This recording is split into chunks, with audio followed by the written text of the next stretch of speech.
O gerente de projetos, ele é um maestro, né? Ele que faz a coisa andar e ele que toca o ritmo do negócio. Imagina que a gente tem um time muito grande de projetos, a gente tem que engajar essas pessoas têm que entender o propósito daquilo, né? Qual que é o papel deles e a importância deles naquele processo. E aí eu cheguei à conclusão que, na verdade, a gente não sabe de nada, cada obra nova que entra a gente aprende mais e que todas elas têm o seu diferencial, a sua complexidade, enfim. E a gente tem que ter esse domínio e a visão out, né? O zoom out do projeto. Você olhar o projeto de uma maneira muito integrada para você conseguir identificar aonde você tem que atuar, aonde você tem que colocar o foco da equipe e aonde ainda não é importante esse foco. Quando você acha que você sabe tudo sobre uma solução ou sobre um tipo de projeto, vai vir outro projeto completamente diferente. E você vai ver que tem um monte de coisa que você não sabe. Então, a melhor coisa que a gente pode saber é que a gente não sabe. São difíceis os projetos que eles têm um plano e que não acontece ao longo da execução algum tipo de mudança. O sucesso do projeto é o sucesso de todo mundo, né? E a gente tem que ser sempre muito justo. Olá, seja bem-vindo ao canal Arquintegra, esse espaço onde a gente fala sobre arquitetura, construção, engenharia e tudo mais relacionado a esse tema. E hoje eu recebo aqui uma pessoa muito especial que vai te trazer um tema incrível. Se você por acaso quer saber sobre gerenciamento de projetos, sobre o que é ser um PMO, olha, tudo isso a gente vai descobrir hoje porque eu recebo a Suzana Rios aqui. Muito obrigada, Suzana, pela sua presença. Eu que agradeço. Ela é diretora na Colliers Brasil, certo? Certo. E ela vai ter muito para contribuir com a gente, eu tenho certeza. Tomara. Obrigada por ter aceitado o convite. É um prazer enorme ter você aqui. Suzana, me diz uma coisa, como que surgiu a arquitetura na sua vida? Vamos começar lá do começo. Nossa, essa é uma pergunta que tem história para contar, viu? Vou te falar.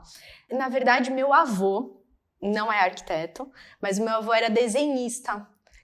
E meu avô fazia vinheta para Globo, trabalhava para o Roberto Marinho, na época que não existia computador nem tecnologia.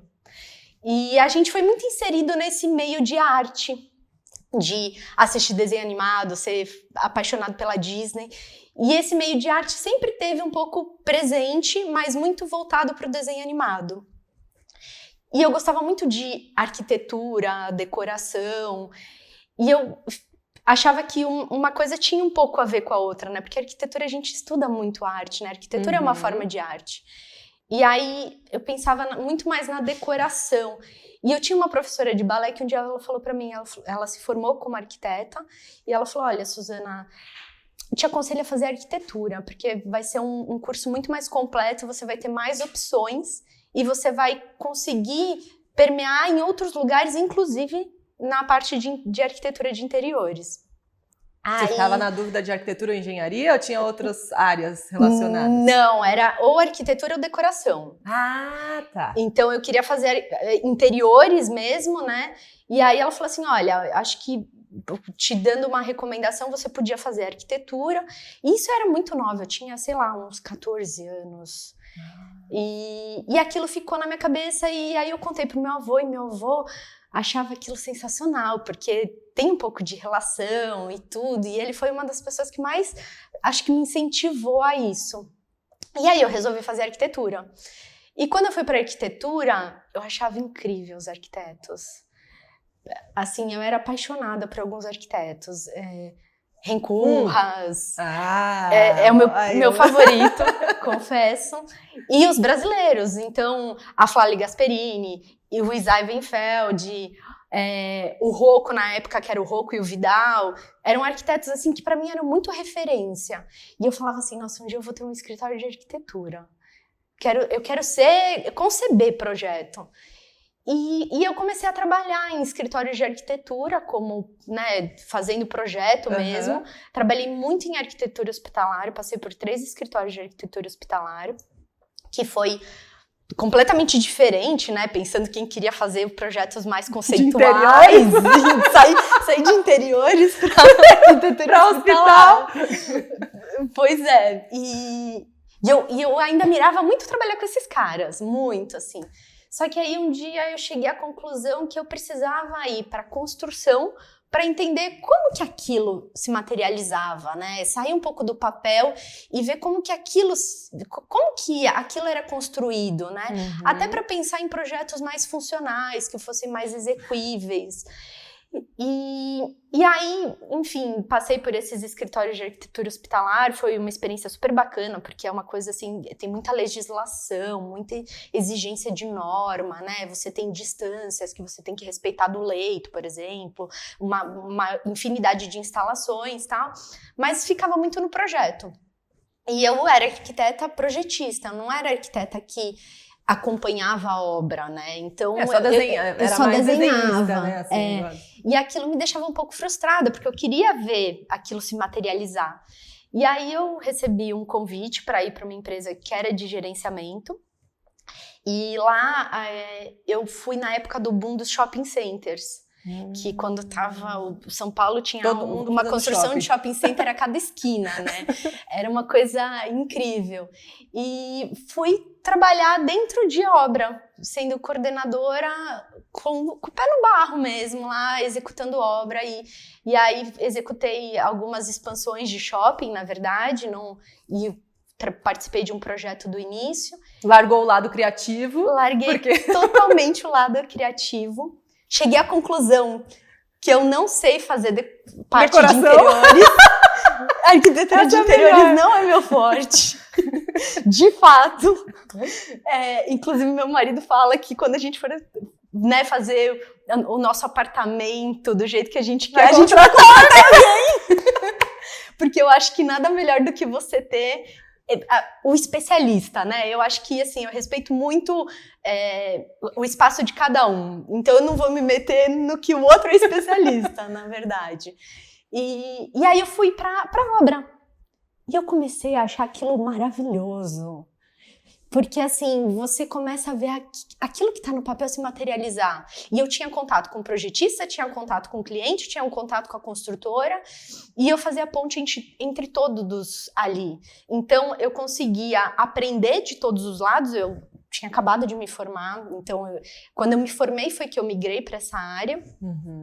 E eu comecei a aprender como executar, formas de construção, então, estrutura de concreto pré-moldado, estrutura metálica, pele de vidro, tipos de fundação, como executar a fundação, e aquilo me pegou porque eu fiquei encantada, e eu falei assim, acho que é aqui que eu quero estar, né? E aí fiquei por bastante tempo nessa empresa, quando eu recebi o convite de ir para o time da W Torre Engenharia, que era uma construtora que hoje, infelizmente, está extinta, mas existe ainda a W Torre Incorporadora, né? E aí eu me somei lá para executar uma obra que acho que é uma das obras mais icônicas de São Paulo, que é o W Torre Morumbi, que é para quem não conhece, né, aquele prédio nas Nações Unidas que tem 5 pontes que interligam duas torres. Deixar uma fotinho aqui para vocês saberem qual que é o prédio. Eu sou apaixonada, eu sou suspeita para falar desse projeto. E fui trabalhar lá, trabalhei por 6 anos quase lá, e construí esse projeto desde a época que a gente estava fazendo ainda escavação, então eu vi aquele projeto se materializar. E realmente, assim, é uma coisa que me encantou ir lá. Eu fiz a pós-graduação em gerenciamento de projetos, e era onde eu entendi a importância do gerenciamento de projetos na construção, né? Como você fazer toda essa integração entre tantos stakeholders, né? Tanto equipes de projeto, e fazer aquilo tornar real, fazendo todo o controle que precisa ser feito aí, né?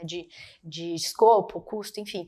E fazia. Aí foi no boom dos prédios corporativos, isso é engraçado, né? Porque o mercado de real estate. Eu espero que nem todos, né? Porque senão a idade vai entregar. Mas o real estate tem isso, né? A gente tem momentos de tipologias, né, que são os booms aí do mercado imobiliário. Então, aí foi a época dos edifícios corporativos, então a gente fez esse projeto super importante e alguns outros também. E depois fui para a área de galpões. E aí, quando eu comecei nos galpões logísticos, eu falava assim, ai, mas fazer prédio corporativo é tão legal, né? É um prédio tão bonito, vindo daquela parte lá do artista que queria conceder. E, afinal, aquele projeto do W Torre Morumbi é diferenciado, né, a arquitetura dele. E aí eu comecei também a me encantar pela forma de como se executa, né, galpões logísticos, indústria, a parte muito técnica, né. Assim, eu lembro quando a gente fez o projeto lá da fábrica da GM, tinha trepidação de piso, que você tinha que tomar cuidado por conta das máquinas. Então, assim, é uma complexidade diferente, mas que envolve uma tecnologia e uma inteligência por trás muito grande. E aí eu cheguei à conclusão que, na verdade, a gente não sabe de nada, cada obra nova que entra a gente aprende mais, e que todas elas têm o seu diferencial, a sua complexidade, enfim. Todas vão te somando um conhecimento ali de experiência, né? Esse conhecimento de vivência que agrega assim, de um jeito incrível para os seus talentos, para o seu desenvolvimento pessoal até. Exato. E eu falo pro meu time, assim, porque às vezes a gente tem pessoas mais júniores na equipe que ficam assustadas, né? Poxa, mas eu nunca fiz isso. Eu era assim também lá atrás, né? Ficava assustada, falava, poxa, mas eu nunca fiz, será que eu vou conseguir fazer? Mas a verdade é que a gente aprende, né? E eu falo para eles, eu falo assim, quando você acha que você sabe tudo sobre uma solução ou sobre um tipo de projeto, vai vir outro projeto completamente diferente. E você vai ver que tem um monte de coisa que você não sabe. Então, a melhor coisa que a gente pode saber é que a gente não sabe de muita coisa. A melhor estratégia para você crescer e se desenvolver também. Exato, porque aí você vai buscar conhecimento e você vai ter a humildade de perguntar. E é perguntando que a gente vai aprendendo. E a gente está sempre rodeado de profissionais bons, né? E que são experts nas suas áreas e que a gente vai aprender muito com eles. Então, isso até é porque muito hoje legal. O conhecimento ele é tão... É uma rede mesmo, né? Você não consegue ter uma pessoa mais... Acho que antigamente era tudo mais vertical. Hoje em dia é tudo mais interligado e integrado. E assim, o conhecimento ele está disperso. Exato. De N maneiras. Hoje em dia, nas redes sociais, você adquire conhecimento. No YouTube, você pesquisa, você consegue ver cursos inteiros pelo YouTube, né? Então, assim, o conhecimento ele tá espalhado. Então, tem gente que às vezes pode ali tá numa função bem inferior à sua e ter um conhecimento que você não tem. Exato, sem dúvida. E eu acho que esse é o segredo, né? A gente não faz nada sozinho, a gente faz com um time. Essa é a verdade. E aí, enfim, aí cuidei desses galpões logísticos, também fazendo projeto aí por construtora, aí no caso era a Matec, e depois da Matec eu fui convidada para entrar, né, no departamento de projetos da Colliers, como gerente de projetos, e aí lá eu acabei crescendo. E aí acho que você pode até estar se perguntando, né, e aí como que era lá atrás, né, que tinha meu avô, enfim, e meu avô falava assim, quando eu entrei na escola de arquitetura, ele falava assim, você vai ser o Oscar Niemeyer, né, ai filha, será que você vai ser a Suzana Niemeyer? Ela foi a decepção do avô. Exato, e eu falava assim, nossa, e aí quando o meu primeiro emprego foi na prefeitura, né, e ele falava assim, ai filha, você tem que fazer um concurso, aí você coloca a sua blusa lá, pendura na cadeira e tal. E eu falava, acho que não é isso que eu quero, né? Eu quero outra coisa. E aí foi muito engraçado porque acho que eu causei algumas frustrações, né? No começo, talvez, pra ele. Mas o bom foi que você foi na arquitetura, porque ela te deu um leque muito grande de atuação. Exato. Né? Você não sabia exatamente. Muitas vezes eu acho que pessoas que estão assistindo a gente podem pensar assim, eu não sei se eu faço arquitetura, se eu faço engenharia, se eu faço medicina, sabe? Fica naquela dúvida. Exato. Sem fim. Se você escolher uma carreira que te dá uma amplitude grande, você consegue atuar naquela carreira. Na arquitetura você consegue atuar como design, né? Ou como urbanista, paisagista, Exato. como gerenciador de projeto. Tipo, te dá uma amplitude muito grande de trabalho. E eu acho que é isso, assim, realmente, a gente às vezes fica muito confuso e tem muita opinião, né, pai falando, mãe falando, vô falando, e aquilo às vezes pode causar uma certa confusão de para onde seguir, mas eu acho que se você se dedica e você é interessado, você vai descobrindo os caminhos, né? E vai descobrindo aonde você gostaria que caminho você quer levar, né? Então, realmente, assim, em todas as áreas tem diversas oportunidades, você não vai estar limitado a uma coisa só, né? Verdade. E Suzana, o que é realmente um PMO? Você pode explicar um pouco para as pessoas como que você pode se tornar um, sabe? O que você precisa fazer para se tornar um PMO, por exemplo? Legal essa pergunta. Bom, PMO, ele vem do PMBOK, né, do PMI, que é o Instituto de Gerenciamento de Projetos, e PMO significa Project Management Office, que é o escritório de gerenciamento de projetos. A gente tem 3 tipos de PMO. Você tem o PMO que ele é um PMO de suporte, então ele define ferramentas, processos, padrões, como se trabalhar e quais ferramentas utilizar. Tem o PMO que ele é de controle, então, além dele determinar quais são os processos e ferramentas, ele audita se aqueles processos e ferramentas de fato estão sendo utilizados. E tem o PMO mais estratégico, que esse PMO mais estratégico, ele tem muito mais autoridade. Então, primeiro, ele não tem muita autoridade, ele simplesmente define e o time do projeto utiliza. O segundo tem um pouco mais de autoridade, porque ele audita e verifica se de fato aqueles processos estão sendo utilizados.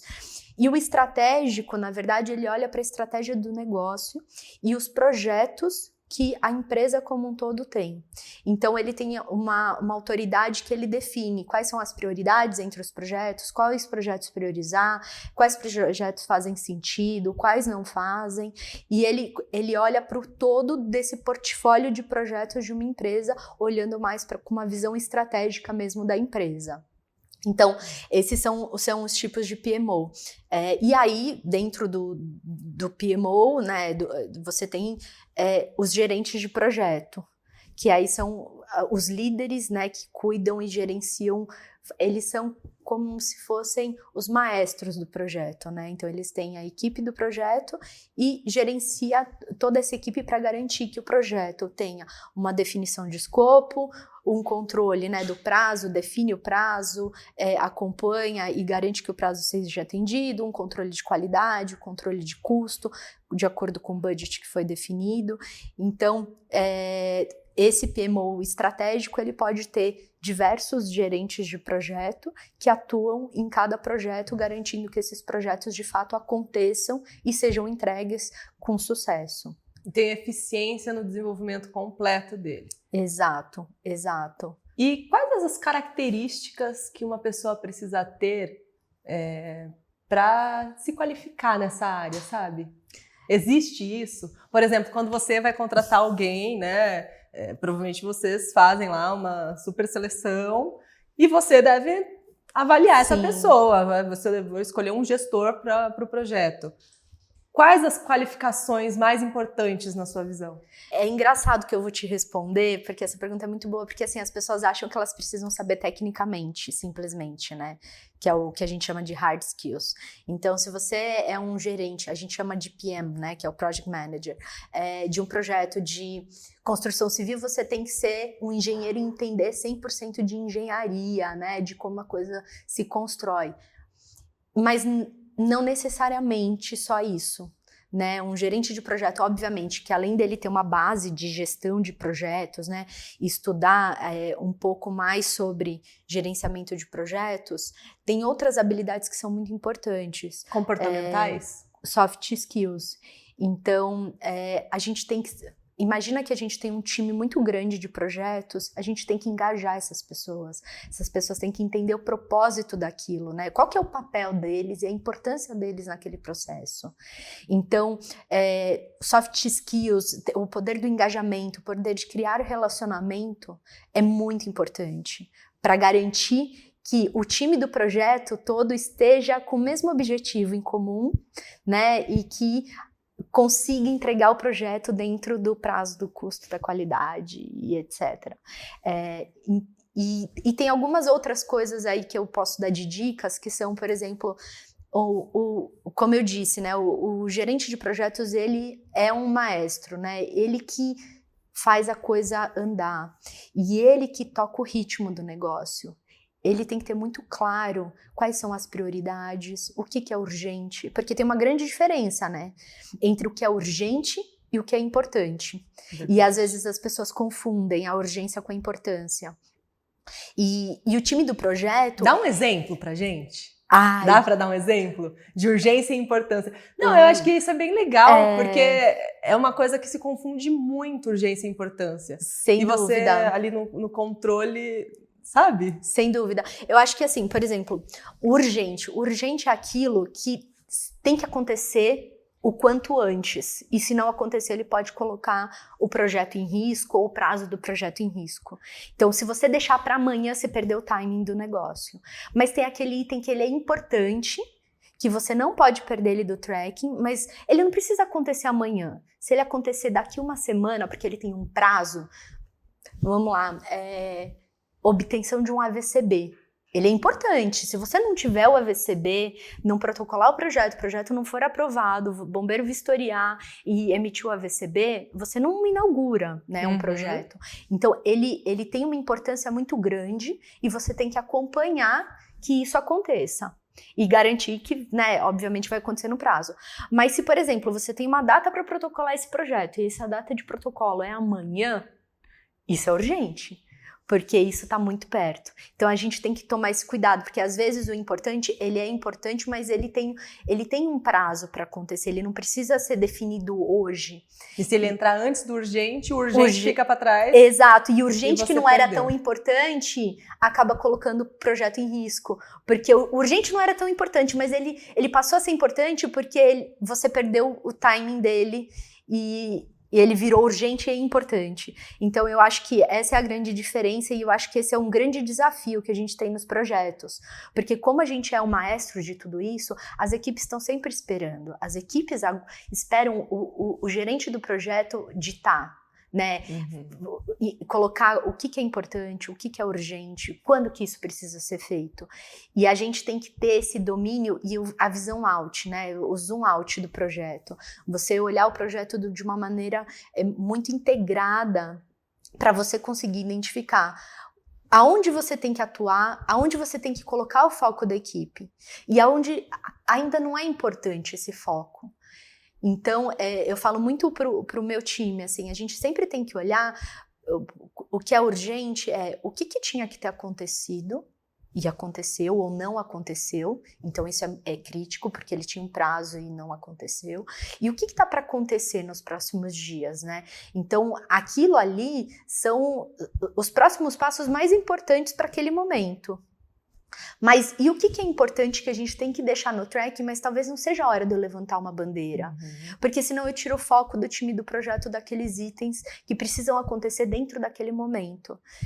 Então, eu acho que essa é a parte mais desafiadora do gerente de projetos, porque, de fato, toda essa responsabilidade de organizar as informações do projeto, entender quais são as ações e o que cobrar, quando cobrar dos times para que seja entregue, é a grande sacada do gerente. Saber o que cobrar também. Exato. Porque quando você cobra tudo, você não vai ter tudo. Exato, é isso mesmo. Porque é isso, se você cobrar tudo, a pessoa vai entender que precisa fazer tudo aquilo, ela vai escolher o que ela quer fazer. Ela vai entender que aquilo para ela, mas não necessariamente olhando o projeto como um todo, aquilo é o mais importante para aquele momento. E me diz uma coisa, aquela pessoa que está vendo a gente ali, ela tá desejosa de se tornar um gerenciador de projetos, sabe? Assim, de começar a coordenar projetos e tal. Que dica, só que é estudante ainda, que dica que você dá para essa pessoa crescer e conseguir entrar no mercado de trabalho nessa área?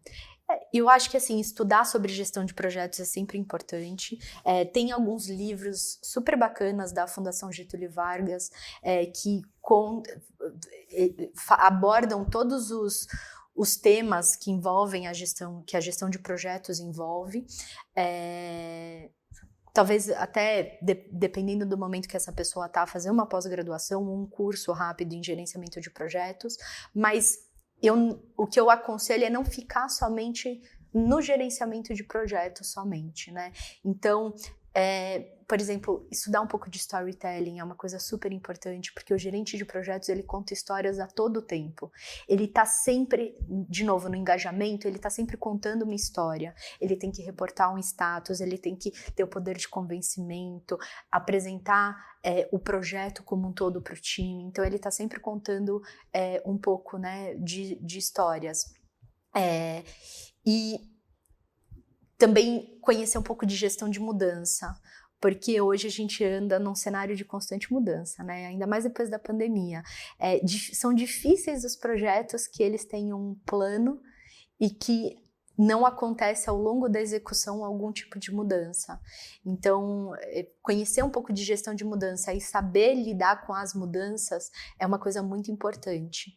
Porque, de novo, você também vai ter que rapidamente pensar qual que é o impacto daquilo e editar o ritmo do negócio logo na sequência.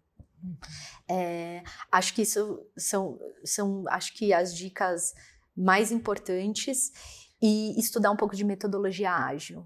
Hoje a gente fala muito de metodologia agile, que, lógico, que está muito vinculada, né, à parte mais de tecnologia. Quando a gente fala de construção, a gente ainda está no modelo cascata. Para quem não sabe, o modelo cascata é que passa por todas as etapas, né? Você termina uma etapa para começar outra, então iniciação, planejamento, execução, monitoramento, controle e encerramento. O Agile não, né? O Agile não tem essa cadência, mas buscar referências de metodologias ágeis para dentro de um projeto cascata, isso é super importante. Então, que seja um daily meeting, quando você tem um momento de crise, a forma como você controlar tarefas. Então, tem diversas referências ágeis que a gente acaba trazendo para o dia a dia de um projeto, em uma gestão convencional cascata. E aí acaba virando uma gestão um pouco híbrida, né? Acho que isso ajuda muito. E você vê, assim, por exemplo, você fez várias formações em relação a gerenciamento de projetos e tal. O gerenciamento de projeto, como ele é ensinado, ele não é focado para a construção civil. Não. Ele contribui, mas você faz essa ponte. Exato. Você já fez alguma formação em que isso fosse direcionado para a construção civil em si? Não, para ser sincera, não. Todos os cursos que eu fiz eram realmente generalistas. Porque projetos não é relacionado à construção civil, né? O gerenciamento de projetos eu vou fazer um celular, estou gerenciando um projeto. Exato. Tudo tem gerenciamento de projeto. Exato. Você vai fazer uma viagem, você está gerenciando um projeto. Vai casar, faz um gerenciamento de projeto. Acho que é um dos projetos mais desafiadores depois de ter filho, talvez. Porque dizem que ter filho é o mais desafiador. Não, acho que gerenciar a família depois que tem é mais... Pode ser, é verdade, eu concordo. Gerenciar alimentação, tudo isso. Então, mas é interessante isso, né? Tudo está relacionado ao gerenciamento de projetos. Mas eu ainda não vi, por isso eu até te perguntei, algo relacionado de maneira direta, sabe? Para encurtar um pouco o caminho e falar, eu quero ir no gerenciamento de construção civil, né? Sim. Voltado para isso. Na realidade, você faz uma ponte daquilo que você aprende com aquilo das experiências que você tem de vivência. Então, você trabalhou em construtoras e tal, e isso trouxe essa bagagem. É isso? E é engraçado, é muito legal esse ponto que você trouxe, porque realmente eu acho que no começo as pessoas têm muito essa dificuldade, porque quando eu comecei a estudar, eu via gente da indústria, né, que atuava como PMO de grandes corporações, mas olhando mais desde a implantação de um sistema até a implantação de uma máquina na fábrica. E eu pensava assim, puxa, mas e na construção civil, né, assim... Mas é isso, eu acho que a parte legal disso é você aprender com outra indústria.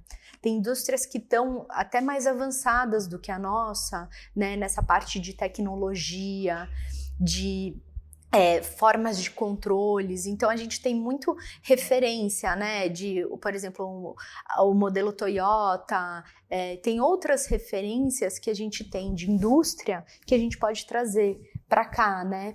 Então eu acho que o legal é isso, é você também não ficar focado só no seu segmento, mas você olhar ali o vizinho, o que ele está fazendo que de repente eu posso trazer para cá. Mas óbvio que de uma forma adaptada, muitas vezes, né? Então, é igual você pegar da área de tecnologia. Não dá pra gente usar o formato e o modelo que eles trabalham, né? Porque eles lançam um aplicativo e esse aplicativo vai tendo melhorias, né? E isso é ótimo, né? Porque você consegue, é o que a gente fala muito né, na gestão ágil, que é o time to market. Então, você lança aquilo antes que o outro lance, você não perde o tempo do mercado, né? Você consegue lançar no momento que o mercado está precisando daquele produto.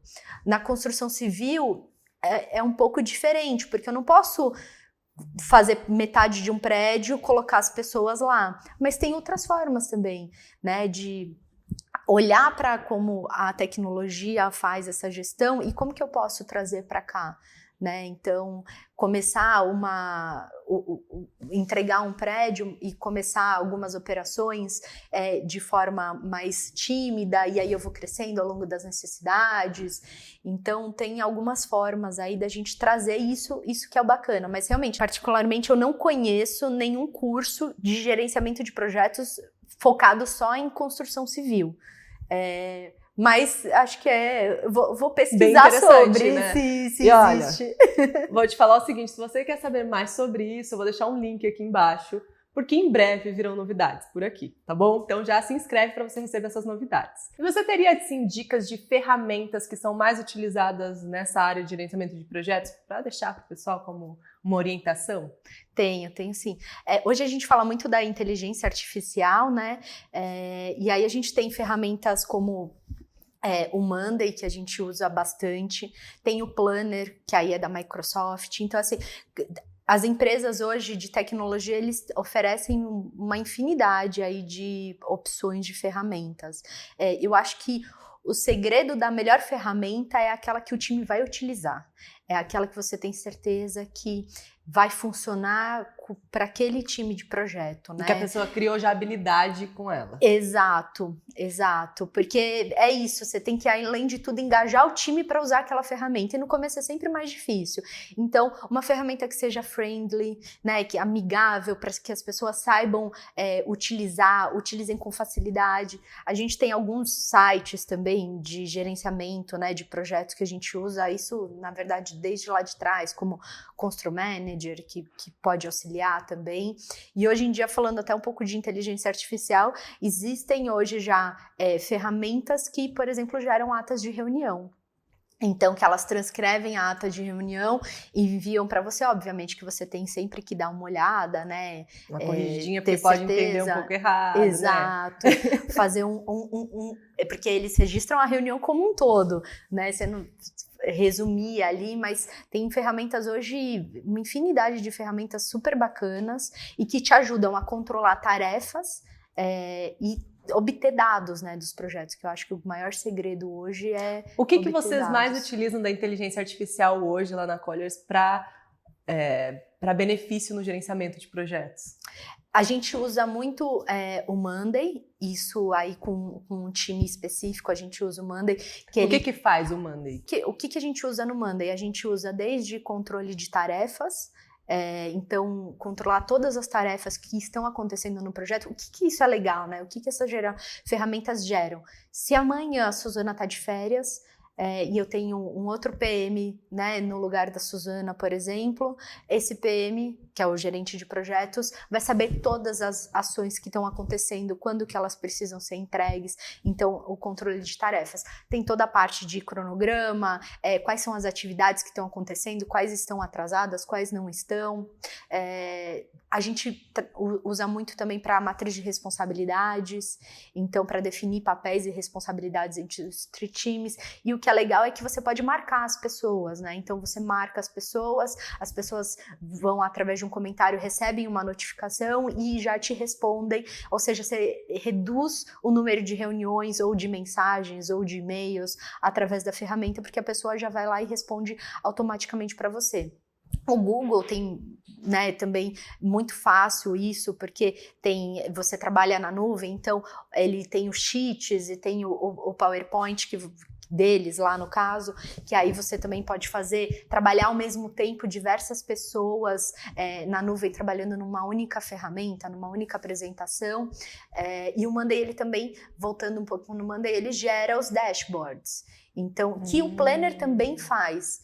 Então, por exemplo, as empresas que têm o produto que é a Microsoft hoje, eles podem utilizar dos produtos da Microsoft. O Planner, você pode fazer todo o controle de atividades por ele, você faz também todo... A gente, por exemplo, para você ter uma ideia, o nosso processo padrão, que todo mundo precisa seguir, ele é desenhado hoje no Planner.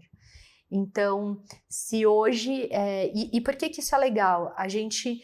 Não somente para uma pessoa que tira férias, mas, por exemplo, entrou uma pessoa nova dentro da empresa e a gente tem o nosso processo de qualidade para garantir a qualidade final para o cliente na ponta, né? Então, eu preciso que, por mais que eu tenha, que esse trabalho seja feito por pessoas, entregue para pessoas, eu preciso garantir a minha qualidade de entrega e que todos os meus processos, né, o passo a passo do meu processo foi seguido. Então, a gente tem isso tudo desenhado dentro do Planner. Então, ele funciona lá para a pessoa ir seguindo passo a passo a fim de evitar falhas dentro do processo, esquecer de alguma etapa ou qualquer coisa do tipo que pode trazer um risco grande para o projeto. Então, isso é super bacana, e a gente tem também, a gente desenhou aí o playbook que define aí como trabalhar, né? Como se trabalhar, como que a gente trabalha, qual que é a melhor forma de se trabalhar, tudo que a gente entrega, quais são os produtos que a gente entrega. Então, as ferramentas do gerenciamento de projetos, além delas facilitarem a nossa vida no dia a dia do projeto para entregar para o cliente e fazer toda a gestão, elas também funcionam como uma reciclagem de quem já está no projeto, de como, né, relembrar algumas formas de se trabalhar e, ao mesmo tempo, para pessoas novas que ingressam, qual que é a forma da gente trabalhar aqui dentro? A nossa metodologia. Exato. Porque é como se passasse a cultura ali da empresa para a nova pessoa que está Exatamente. Legal. E, Suzana, agora mudando um pouco de tema, recentemente eu vi que você, junto com outras pessoas, criaram o Mulheres do Corporativo, né? O que é esse programa? Qual é a intenção dele? Legal. Bom, quem criou, né, esse grande projeto sou eu e mais duas cofundadoras, que é a Thalita e a Roseli, e cada uma é de um segmento, né? Eu sou da área de gestão de projetos, a Thalita da área de construtora, ela é de construtora, e a Roseli da área aí da indústria. E a gente conversava muito da necessidade de fomentar, né, a liderança feminina no mercado, discutir sobre isso, né, fortalecer essas relações e aumentar esse engajamento de mulheres em posição de liderança. E aí, assim, a gente sempre conversou muito, e o ano passado a gente resolveu tirar esse projeto do papel, que foi muito bacana. A gente fez o primeiro evento, foi um grande sucesso, e aí quem participou são pessoas da área, né? Então, escritórios de arquitetura, fornecedores, empresas da indústria de fornecimento de equipamentos, revestimentos e gerenciadoras, e foi super bacana porque ele gera uma troca diferente, né? E uma discussão sobre como fortalecer a presença feminina em posições de liderança dentro de uma indústria que é a construção civil. Que ainda, né, é difícil, você não vê tantas mulheres em posições estratégicas no ramo da construção civil. Exato. E aí foi super bacana, a gente fez um segundo evento justamente focado nisso, assim, foi até a Cláudia Rosa dando uma palestra pra gente sobre a liderança feminina. E a gente tem colhido frutos muito, muito bacanas dentro do mercado. A gente agora vai fazer uma viagem para Chicago, para a Nelcon, que é uma feira voltada para o mercado corporativo, né, de construção corporativa. E a gente tem colhido frutos aí super interessantes. E tido muito feedback. Então, assim, qual que é o propósito, né? Dentro desse mercado, a gente gerar essa discussão e fortalecer e construir relacionamentos, e ao mesmo tempo de uma forma natural, obviamente, gerar negócios, né? Então, a gente tem alguns projetos que estão em andamento que a gente ainda vai colocar para rodar, que são discussões diferenciadas com diferentes focos e profissionais, que deve sair em breve aí, e aí a gente traz mais novidades aí para vocês. Ai, que legal! E como que faz para participar? Vocês convidam as pessoas que vocês vão participar desse evento? Como que funciona? Geralmente assim, a gente é um grupo seleto, de fato, que a gente faz geralmente eventos menores, justamente para garantir essa troca entre todas, né, e uma discussão que seja, né, bacana para todo mundo. Então, assim, a gente faz o convite, a gente geralmente manda o convite próximo ao evento. A gente vai ter agora esse ano em junho, deve ser mais para o final de junho, provavelmente, outubro e depois em dezembro. A gente já teve o de março, então a gente deve ter aí mais 3 eventos, além da viagem que a gente vai fazer. E aí a gente ainda está discutindo e desenhando qual vai ser o foco de cada um desses eventos. E a gente logo deve divulgar o de junho, justamente para convidando as pessoas participantes, mas quem tiver interesse pode entrar em contato comigo aí através das redes sociais, e aí a gente coloca na lista aí de interessados. Legal. Eu vou deixar as redes sociais da Suzana aqui para você saber, tá bom? E nessa sua trajetória toda de gerenciamento de projetos, que já são vários anos, nem conta a sua idade para não dedurar, mas...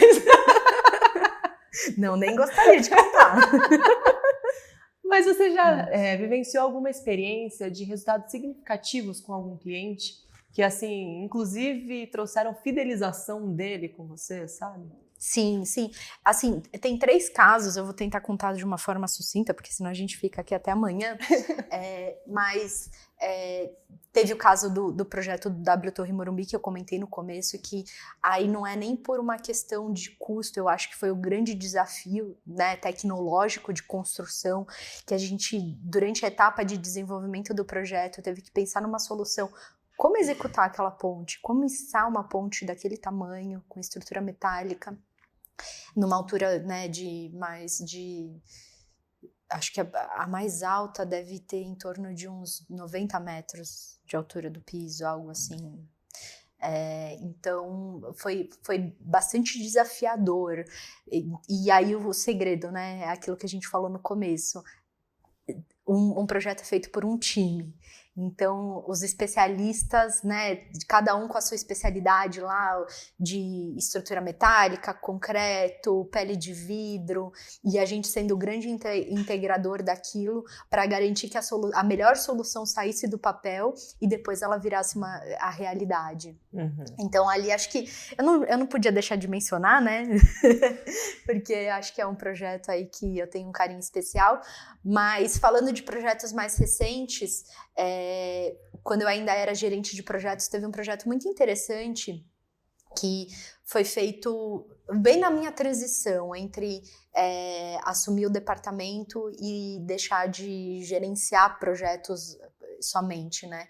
Que foi um projeto de um cliente que ele veio na contramão de tudo que estava acontecendo na pandemia.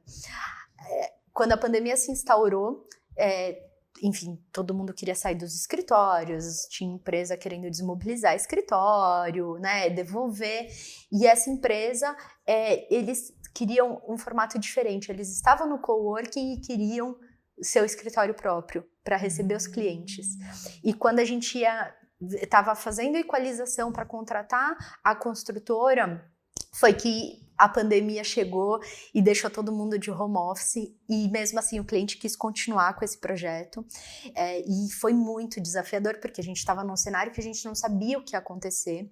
Todas as especificações que esse cliente tinha eram especificações de equipamentos importados, porque é uma empresa de tecnologia, eles tinham que ter um ar-condicionado de alta precisão dentro de um CPD, eles iam ter um showroom que era um CPD maravilhoso, e a gente tinha que viabilizar aquilo acontecer com produtos importados, no qual o dólar estava muito alto, o dólar explodiu, os produtos não estavam chegando, a gente tinha um problema de importação, e aí o grande desafio foi contratar a construtora e fazer um estudo de reengenharia de valor do que a gente podia tropicalizar daquele projeto, e tinham diversas coisas ali, desde o ar-condicionado, o rack, suíte, enfim, diversas coisas que eram importadas. Algumas peças eram do próprio cliente, porque como ele era uma empresa de tecnologia, ele era o produtor, né, o fabricante de alguns equipamentos, e aí ele tinha que importar esses daí, não tinha como, né, pegar o produto nacional.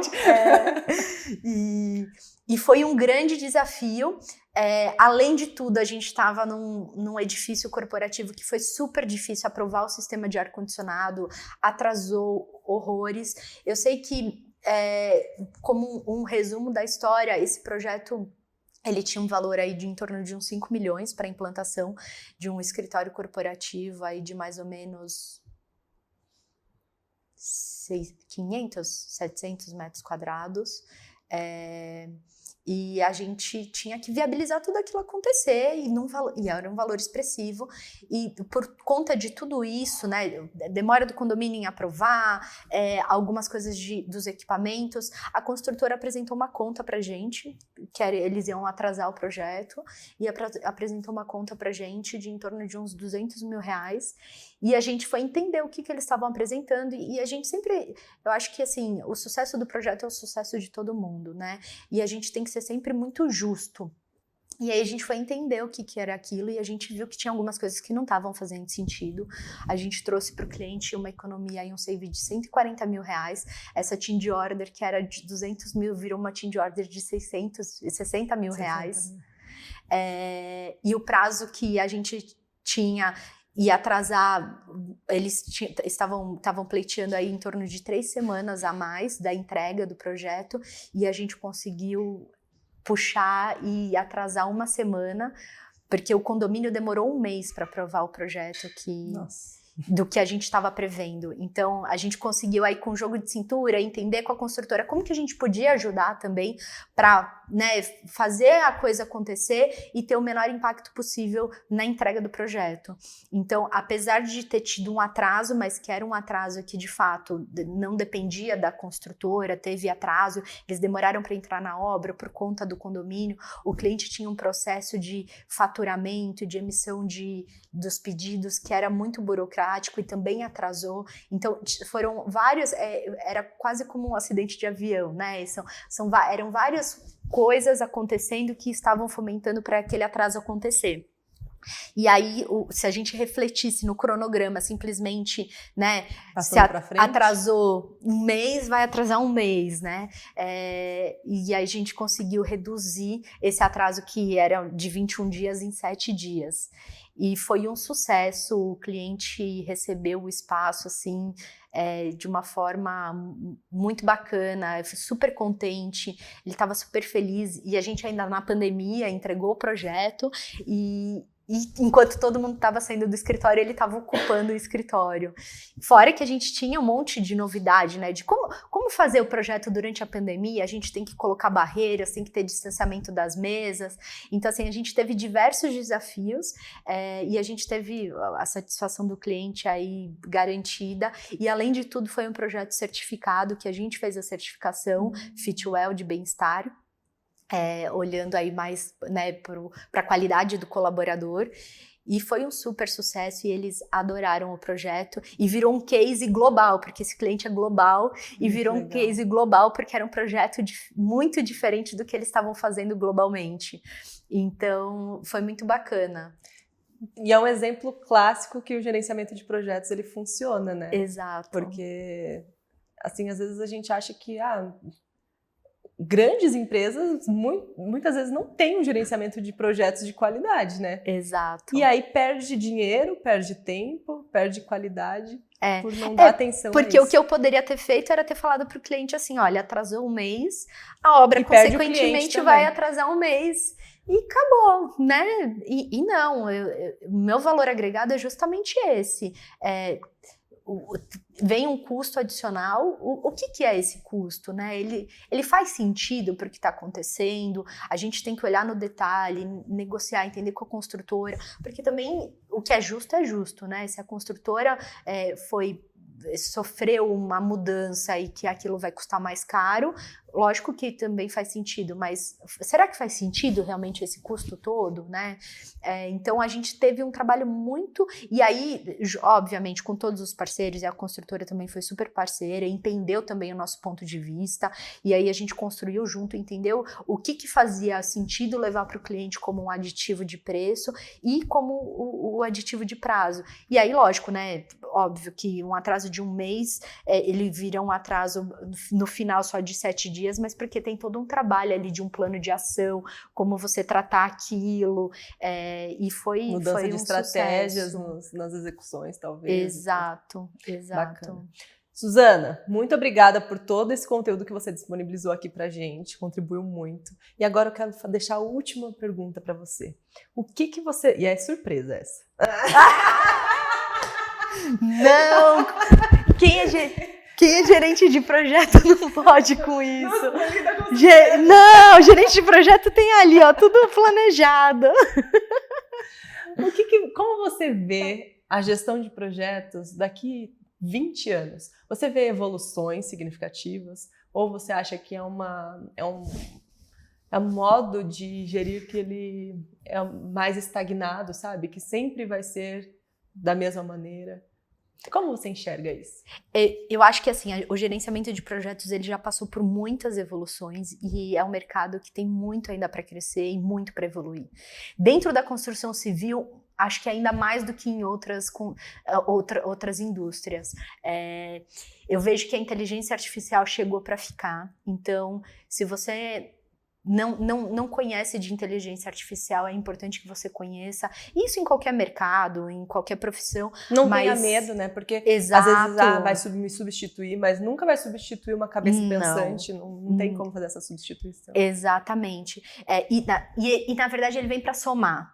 Né? Ele vem para melhorar a sua produtividade, para que aquilo que você precisa de fato focar e se dedicar, você consiga focar e se dedicar, né? Para que eu vou perder meu tempo escrevendo uma ata de reunião, sendo que ele me dá um resumo e eu só olho e resumo aquilo, enquanto isso eu posso fazer muitas outras coisas que agregam valor, como estudar um plano de ação para uma recuperação de um prazo, né? Então eu acho que a inteligência artificial ela tem muito ainda para evoluir, e a gente tem muito a aprender com ela. O BIM, né? A gente não falou aqui de BIM, mas o BIM já cresceu muito e acho que no Brasil ainda tem muito para crescer. Eu vejo a gente no futuro... E ele afeta diretamente a gestão do projeto como um todo. Exato. Assim, a gente tem ferramentas de BIM hoje que a gente usa de forma ainda muito tímida, né, até para lá na ponta depois fazer uma gestão de facilities, né, para você fazer manutenção das máquinas e tudo mais. Então eu acho que o BIM ainda também tem muito a evoluir dentro da nossa indústria e ajudando, muito vinculado a essa inteligência artificial, porque imagina, você tem lá o seu modelo 3D, o as-built com tudo ali e ele te dá um alerta que alguma coisa ou não foi executada dentro do prazo que deveria ter sido feito, porque você colocou todo o planejamento da obra lá, ou mais para frente ele te dá um alerta porque aquela máquina precisa fazer uma manutenção e já venceu ou tá para vencer. Então, eu acho que tem muito, muito, muito para crescer ainda, e na construção civil, mais ainda, a gente tem muito para evoluir. Obrigada, Suzana, pela sua presença, pela sua participação. Espero que a gente possa falar de outros temas aqui mais vezes. Combinado, eu que agradeço. Beijo, até a próxima.